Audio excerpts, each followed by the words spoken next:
자, 앞교시에는 이제 어떤 HTML 태그 객체를 기준으로 잡는다라고 이제 표현한다면 그 기준에서 이제 위로 올라가는 걸 봤죠? 이제는 기준에서 아래로 내려가는 거예요. 물론 자식 요소도 아래로 내려가는 방법이긴 한데 자식 요소는 바로 직계자손밖에 안 되는 거죠. 이번엔 자손이에요. 이건 쉬워요.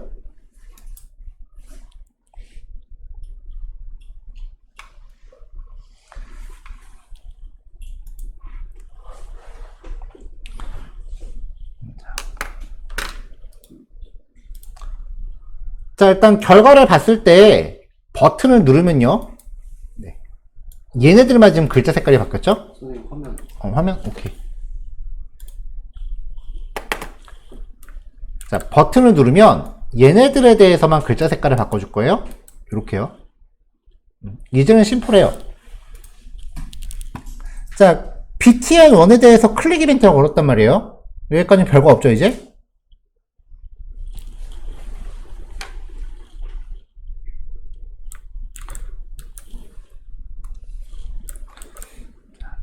document.querySelector로 샵 post1을 가져와요. 얘죠? 포스트.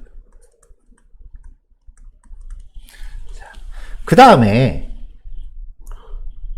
우리는 맨날 document.querySelector라든지 아니면 getElementByID라든지 이런 기능들을 썼잖아요.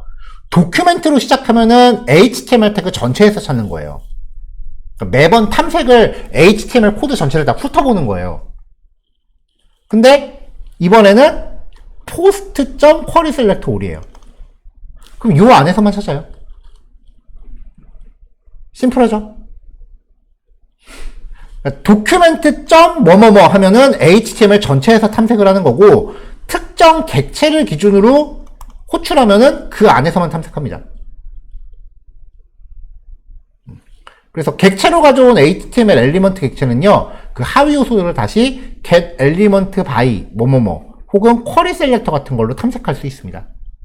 그래서 post.querySelectorAll이라고 하면은 얘만 되는 거죠. 자, 그 안에서 이제 v.style color, v.style.fontweight 바꿨어요. 그러니까 여기 요 querySelectorAll을 호출하는 거를 post 대신에 document로 바꾸면 이 8개가 다 바뀐다고요. 근데 이걸 post로 바꿨기 때문에 post 객체 안에서만 영향을 주는 거죠. 자, 이게 자손 요소 얘기고요. 자, 그 다음에 이전 다음입니다.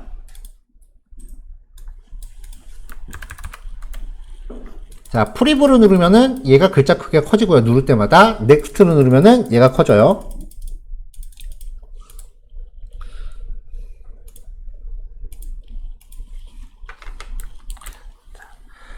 기본 글자 크기를 16으로 일단 잡았어요. 변수 만든 거고요. btn1과 btn2에 대한 클릭 이벤트를 걸었습니다.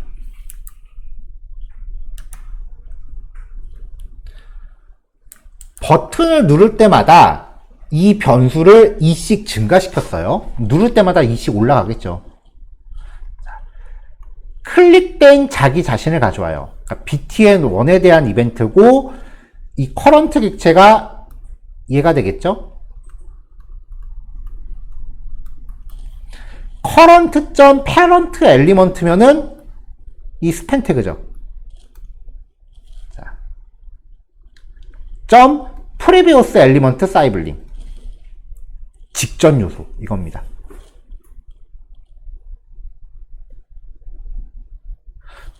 자, 이거를 반드시 뭐 부모를 통해서 직전 요소에 들어가야 된다 뭐 그런 거 아니에요. 그냥 current. 이렇게 접근해도 돼요. 이렇게 접근하면 이벤트가 발생한 자기 자신. 자, current는 지금 여기서 버튼이죠. 근데 이 버튼에 대해서 직전 태그가 있어요, 없어요? 없잖아요. 그럼 얘는 뭐 undefined 되겠지. 널이거나.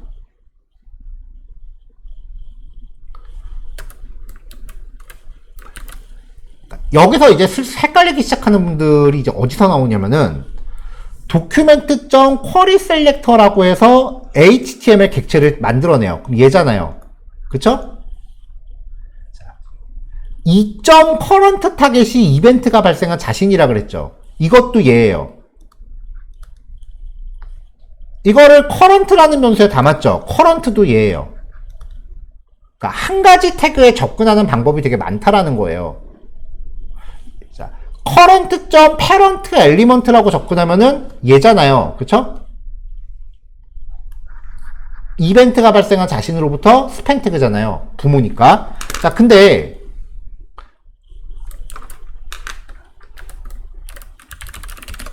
아이고.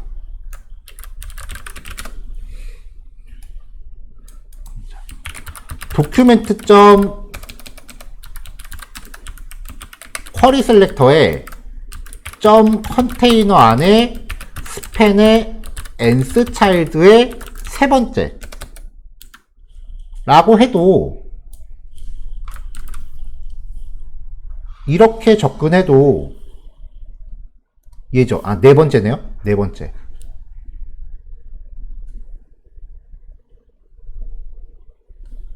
그러니까 직접 객체를 만들건 특정 객체를 기준으로 부모건 자식이건 타고 다니건 간에 어차피 클래스 타입이 똑같다는 거예요. 그러니까 HTML 태그에 접근하는 게 이제는 항상 이렇게 다이렉트로 가는 게 아니라 특정 기준을 통해서 주변 요소를 타고 다닐 수 있다고요. 그럼 걔도 HTML 태그 객체야. 그러니까 여기서 document.querySelector와 current 타겟과 current와 current.parentElement와 current.parentElement.previous 사이블링이 모두 클래스 타입이 똑같은 종류의 객체라고요. 이걸 이제 이해를 해야 돼. 이런 트리 구조를 이제 노드라고 합니다. 노드를 타고 다니는 류의 랭귀지들은 점점점점 해서 계속해서 들어가도 결국은 클래스 타입이 똑같아요. 자바에서는 없는 스타일이에요.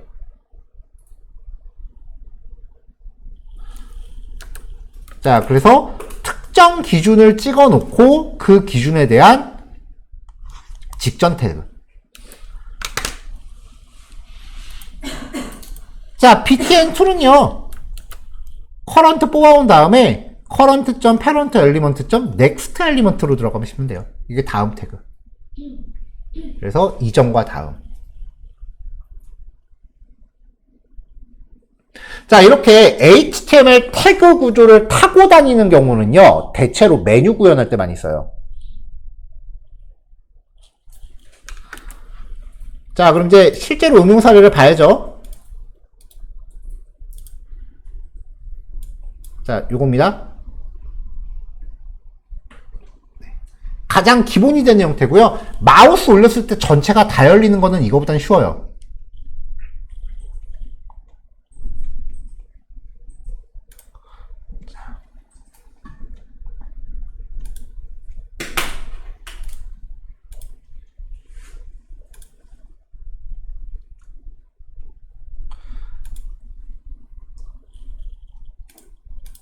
자, 일단은 마우스 올리면 하위 요소가 이렇게 열려야 되죠. 메뉴를 만들 때는 HTML 태그는 무조건 목록정이에요. 아, 지금 자바스크립트가 먹고 있네.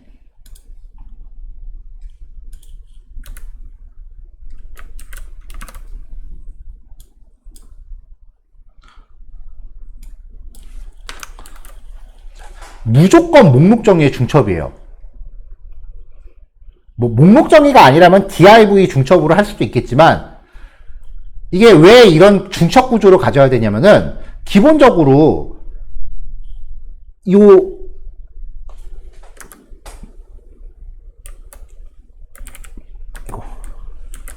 프론트엔드라는 텍스트에 마우스를 올리면 얘가 스르륵 하고 등장을 해야 되죠. 열려야 되죠.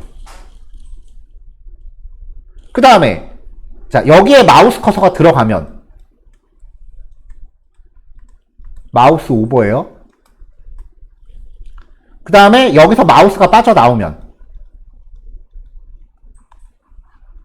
그럼 열려있는 하위 메뉴는 어떻게 돼야 돼요? 메뉴가 다시 위로 올라가면서 닫혀야 되죠. 자, 그러면 여기에 마우스가 올라갔어. 그러면 하위 메뉴가 열렸죠. 그 다음에 나는 자바스크립트를 클릭하고 싶어. 그럼 마우스가 여기에 있다가 일로 옮겨갈 거 아니에요. 그쵸? 그럼 마우스 아웃 발생하네? 그럼 메뉴가 닫혀버리죠. 웹사이트 중에 그런 웹사이트들이 있어요. 마우스 올려서 메뉴가 스르륵 하고 열려. 그래갖고 다른 메뉴로 마우스 옮기려고 그랬더니 메뉴가 닫혀버려. 그래서 사람 약 올리는 메뉴들이 있어요. 그게 HTML 구조를 잘못 잡아서 그래요. 왜 중첩 메뉴냐면은 목록 정의를 이렇게 감싸 놓고요. 마우스 오버와 마우스 아웃을 이 부모 li한테 걸어요. 그러면 요 li 태그 위에 마우스가 올라가면 이제 자식 요소가 스르륵 하고 열리죠. 그 안에서 이제 나는 지금 마우스 커서가 프론트엔드라는 텍스트 위에 있단 말이야. 그래도 li 태그 범주 안에 들어간 거 맞죠? 그 다음에 자식 메뉴를 선택하려고 마우스 커서가 일로 움직인단 말이에요. 그래도 여전히 부모 태그 안에 있는 거 맞죠? 그러니까 마우스 커서가 일로 움직여도 자식 메뉴가 닫히질 않게 돼요. 메뉴는 무조건 목록 정의 중첩이에요. 뭐 이거를 대체하면은 얘를 이제 div의 중첩으로 표현할 수는 있겠지만 그건 좀 어거지고 메뉴는 다른 대안이 없어요. 자바스크립트 편하게 잘라면. 그러니까 다른 태그로 이 구조를 똑같이 만든다라고 하면은 뭐 div 태그 중첩으로 하지만 그러면 오히려 더 복잡해져요.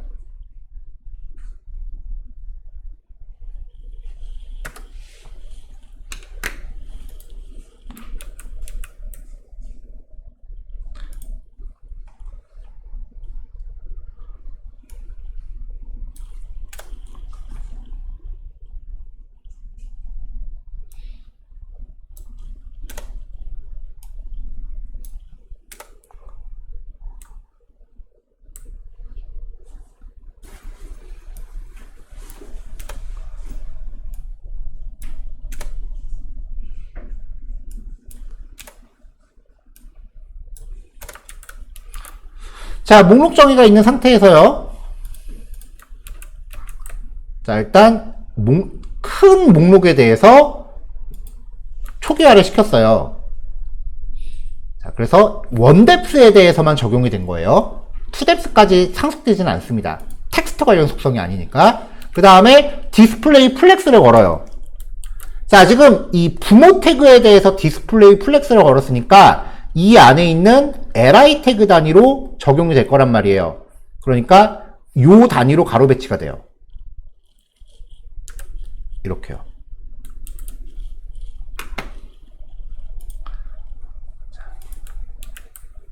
자, 그 다음에 이제 요 안에 있는 a 태그들. 자손 선택자니까 얘도 먹고 다 같이 먹는 거예요. 자, 디스플레이 블록 주고 사이즈 잡습니다.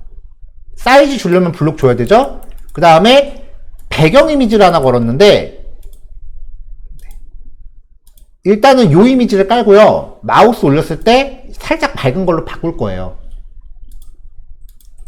자, 배경 이미지 다 똑같이 깔았고요.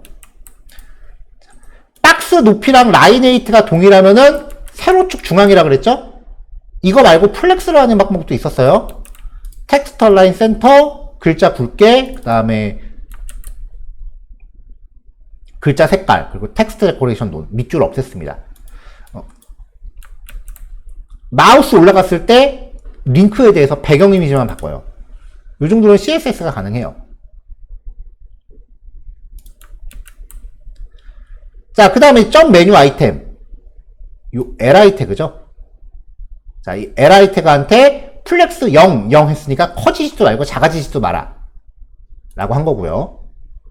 그리고 포지션 속성을 미리 부여를 해요.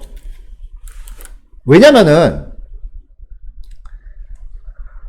이 하위 메뉴가 스르륵 열리면서 주변에 있는 컨텐츠를 덮어야 되죠. 메뉴가 열릴 때 주변 컨텐츠가 밀리면 안 되잖아요. 그렇다라는 거는 다른 애들 위에 떠 있다라는 거거든요. 그러니까 얘가 포지션을 갖고 있다는 얘기야.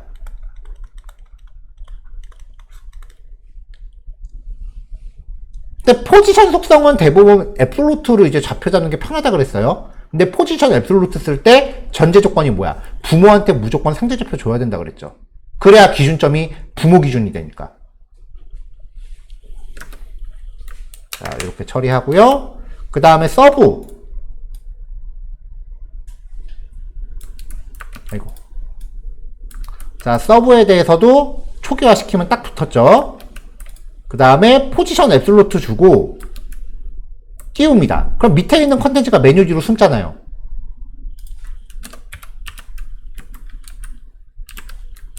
네, 뒤에 이렇게 가려져 있잖아요, 메뉴가. 자, 여기부터가 중요해요. 여기부터 핵심이야. 맥스 헤이트를 0으로 바꿉니다.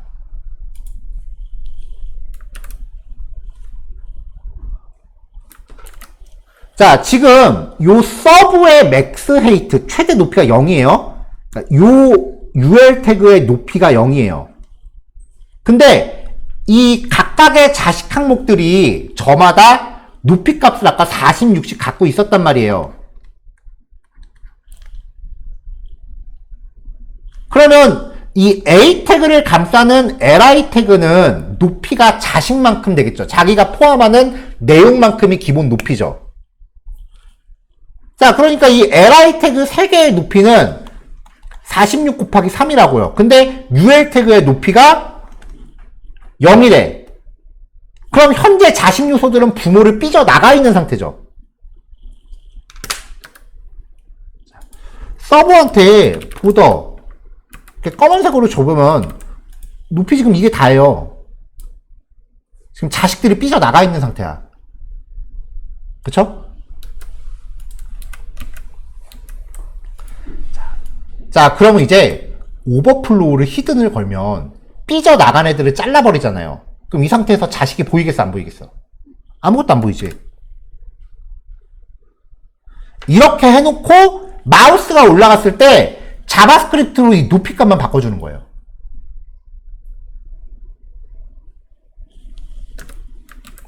그리고 높이값이 바뀌는 거에 대해서 트랜지션을 겁니다. 그러면 높이값이 스르륵 하고 커지겠죠.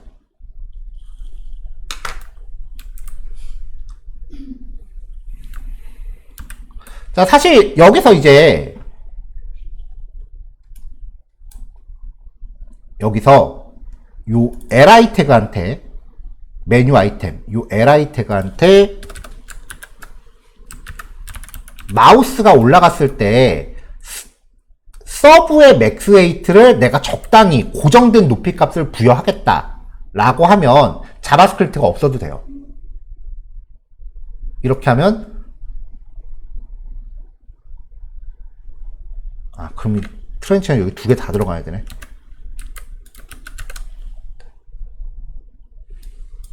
왜 열릴 때는 안 먹을까?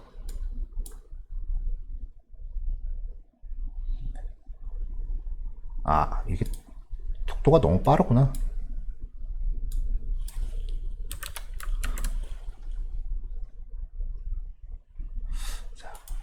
지금 뭔가 완전하진 않은데 이렇게 그 하위 메뉴의 높이가 이렇게 고정값으로 되어 있는 경우는 굳이 자바스크립트가 없어도 돼요. 여기서 이제 트랜지션 부여하는 것만 조금 조절하면 돼요. 그리고 굳이 맥스 헤이트가 아니고 그냥 헤이트로 해도 됩니다.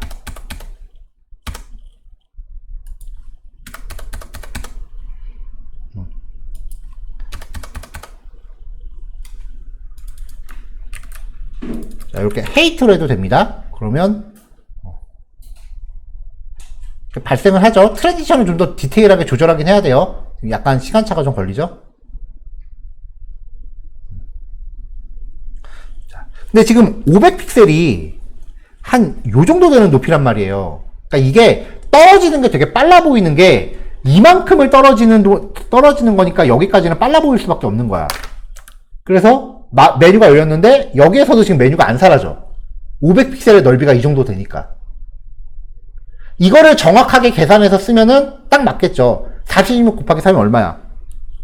8, 12, 100, 한 140 정도 되네요.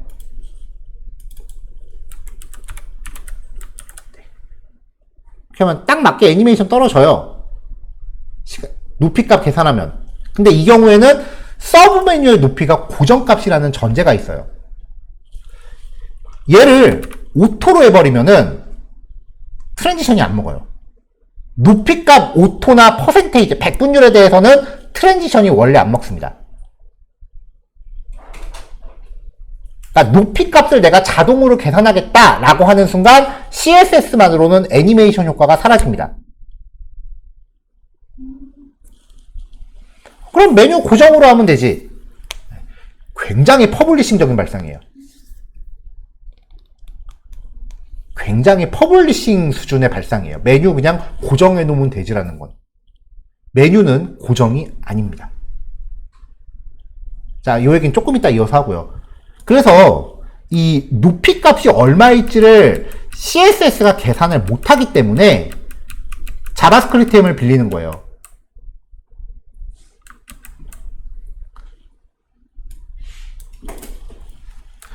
자, 지금 이 상태가 어떤 상태냐면은 부모의 높이가 0이에요. 그쵸? 그 다음에 자식 요소들이 삐져나가 있는 게 디스플레이 논으로 잘려 있는 거죠. 만약에 이게 오버플로우 히든이 아니고 오버플로우 스크롤이었으면 얘네가 삐져나가 있는 동안 스크롤바가 나오겠죠. 그래서 결국은 이거를 지금 스크롤바를 감췄다라고 보는 게 봐도 된다는 거예요. 그렇기 때문에 이제 오버플로우 히든으로 잘려있는 영역의 높이는 해당 요소의 스크롤바 높이와 같다라고 봅니다. 스크롤바가 원래 있는데 스크롤바가 감춰졌을 뿐이야 지금. 자, 그래서 메뉴 아이템에 반복 돌면서 마우스 올라가면은 스스로의 대상에서 서브를 가져와요. 서브가 지금 삐져나간 애들이야. 그 서브 영역의 스크롤바 높이를 가져와서 맥스8에다 더 줘요. 그럼 이 0픽셀이었던 애가 스크롤바 높이만큼 높이가 바뀌니까 부모가 커질 거 아니에요. 딱 삐져나간 애들만큼만. 여기에다 CSS 트랜지션을 걸었으니까 스르륵 하고 열리는 거죠. 그리고 마우스가 빠져나가면 다시 맥스8를 0으로 바꿔요. 자, 지금 이 코드는 맥스 헤이트를 사용하고 있는데 굳이 맥스 헤이트 안 쓰셔도 돼요. 그냥 헤이트 쓰셔도 돼요. 이게 자바스크립트가, CSS가 예전에는 헤이트랑 위드스에는 트랜지션이 안 먹었었어요. 맥스나 미네만 먹었어요. 그래가지고 그냥 제가 그때 기억이 있어서 굳이 맥스 헤이트를 고집하고 있는 거지 지금은 그냥 헤이트로 하셔도 돼요. 그러면 이렇게 스르륵.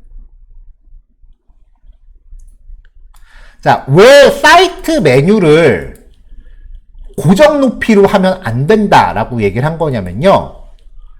물론 여러분들 프로젝트에 제가 그 정도까지 요구하진 않을 거예요.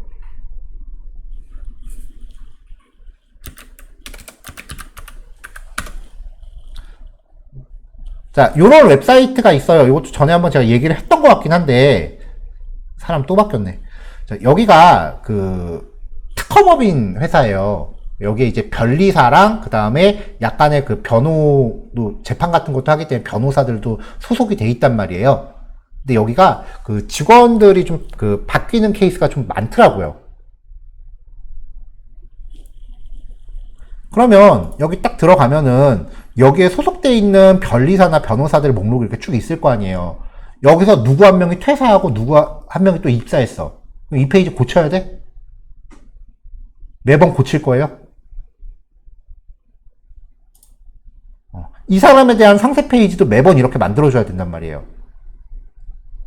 더군다나 언어별로 만들어줘야 돼.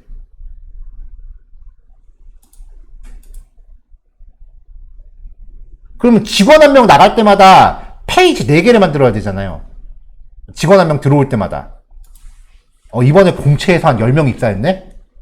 여러분들이 이 회사 그 사이트 관리자네? 그러면 입사 1명 했으니까, 입사를 10명 했으니까 40페이지 만들어야 돼. 지금 한 페이지도 2주째 작업하고 있는데.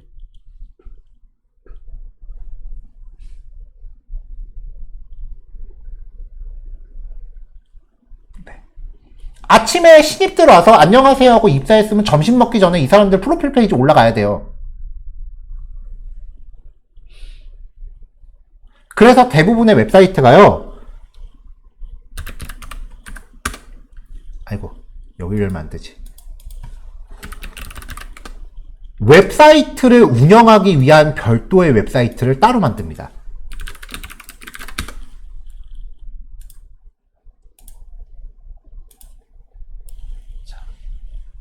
자, 여기 언어별로 이제 등록하게끔 되어 있고요.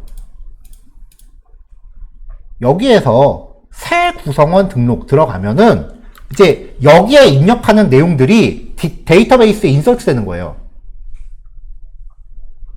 그러면 여러분들이 만드는 이 웹페이지는 데이터베이스에 있는 걸 셀렉트 해오는 거죠. 그럼 길이만 바뀌면 되잖아. 그래서 컨텐츠를 관리하기 위한 웹사이트를 별도로 만들어요. 이런 거를 관리자 사이트라고 해요.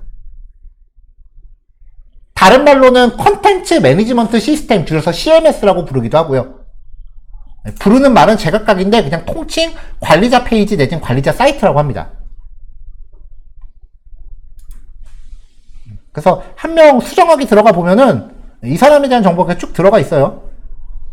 여기서 글자만 고치면 페이지가 알아서 작동을 하는 거지. 그러니까 HTML은 DB의 내용을 보여주기 위한 템플릿일 뿐이야.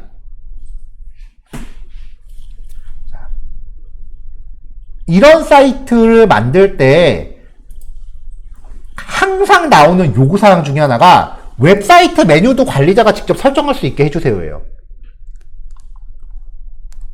그러니까 메뉴가 HTML에서 이렇게 코딩되어 있는 게 아니라 메뉴의 트리 구조 자체를 DB에다 넣어요. 그래서 그 DB를 셀렉트 해갖고 메뉴를 구성하는 거기 때문에 메뉴 항목은 픽스되어 있을 수가 없어요. 그래서 애당초 그것까지 고려하고 메뉴의 높이 값을 자바스크립트가 계산하게 만드는 거예요. 값을 고정해 놓을 수가 없으니까.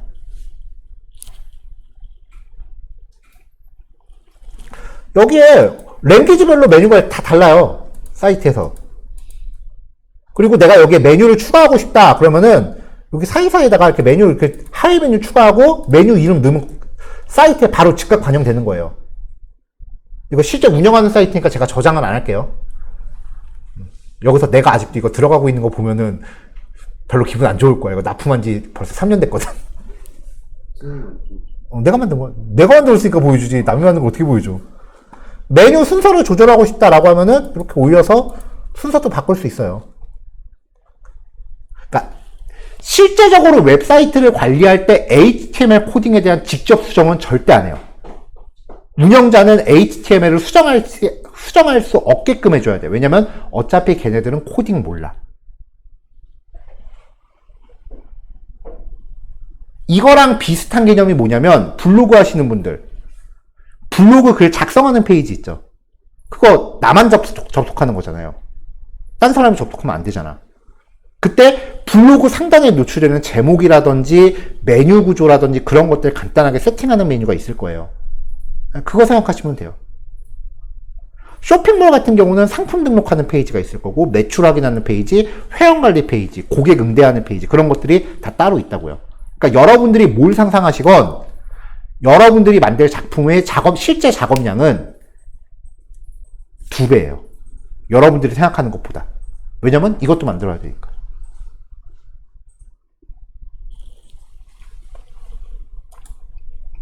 자, 여러분들 실제로 이제 포트폴리오 할 때는요, 제가 관리자 사이트까지 요구하지는 않을 거예요. 그러면 이제 작업량이 너무 많아지고, 그 정도 하려면 사실 수강 인원이 한 30명 돼야 돼요. 그 팀 인원 자체가 5명 이상씩 넘어가야 돼. 그래야 작업을 나눠서 할 수 있거든요. 그래서 여러분들 할 때는 그냥 그 사이트 하나 만들고, 관리자 기능은 그 사이트에서 안에서 발생하는 매출 통계 같은 것만 확인할 수 있는 대시보드 수준만 제가 요구할 거예요.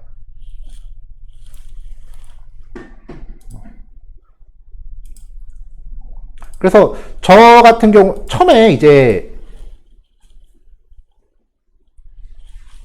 일단은 뭐 수업 내용은 이제 여기까지, 녹화는 여기서 홀드.